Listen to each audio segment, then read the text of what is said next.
Good afternoon. Today's Wednesday, April 29th, and I was talking to my neighbor in the back that has some eastern red-seeded junipers in the back. She has a patch of them, and I said, listen, would you mind if I take one? And she said, no, go ahead, take.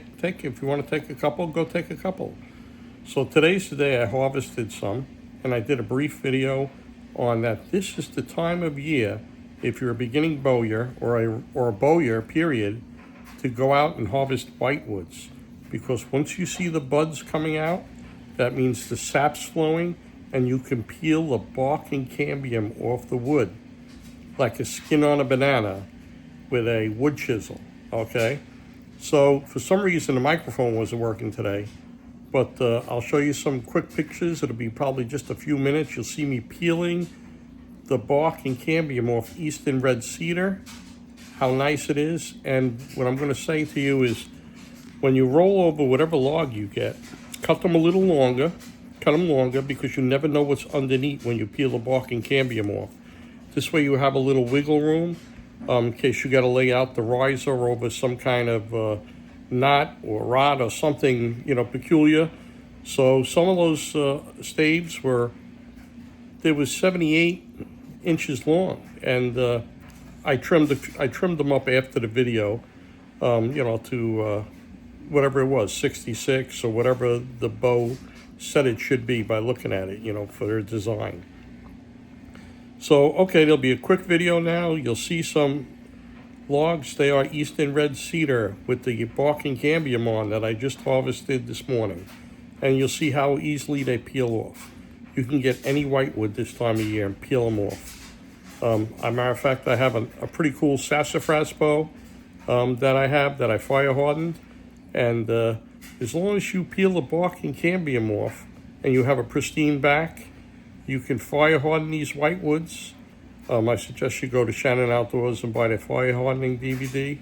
And you can tillet them with a straight edge or a yardstick, like on my videos, like Keith Shannon and Thad Beckham do.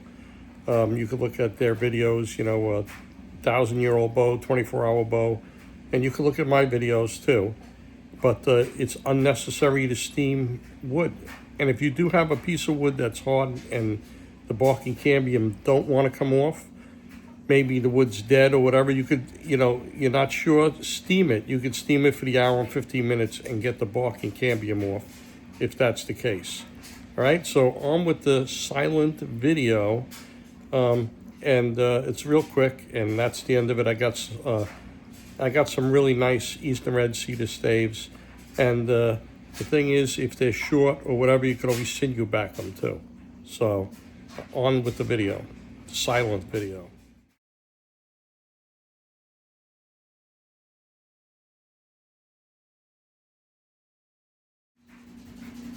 When you're going to cut down a log, I want you to walk around the tree completely around, look up and down, and make sure that there's a bow layout in there.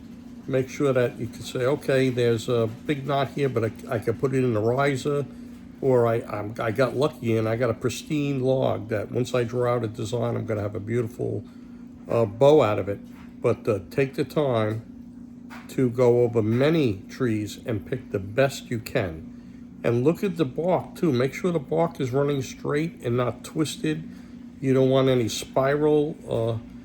You don't want any spiral bark. That'll show that there's a twisted bow in there. You don't want any part of that. All right. So look twice, 3 times, and cut once.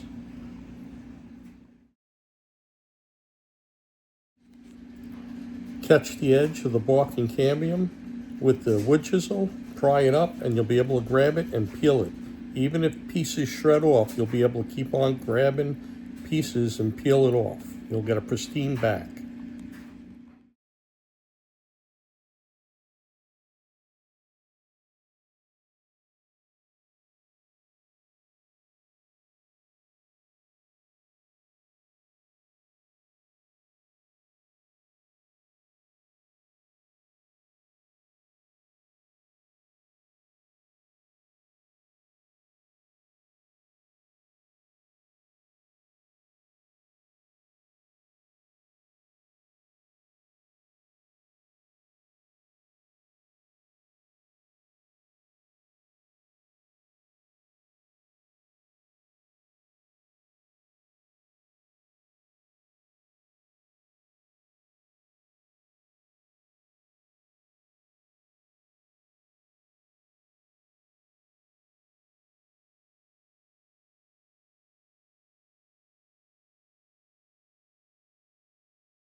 Every day you get up is a great day. Thanks for watching.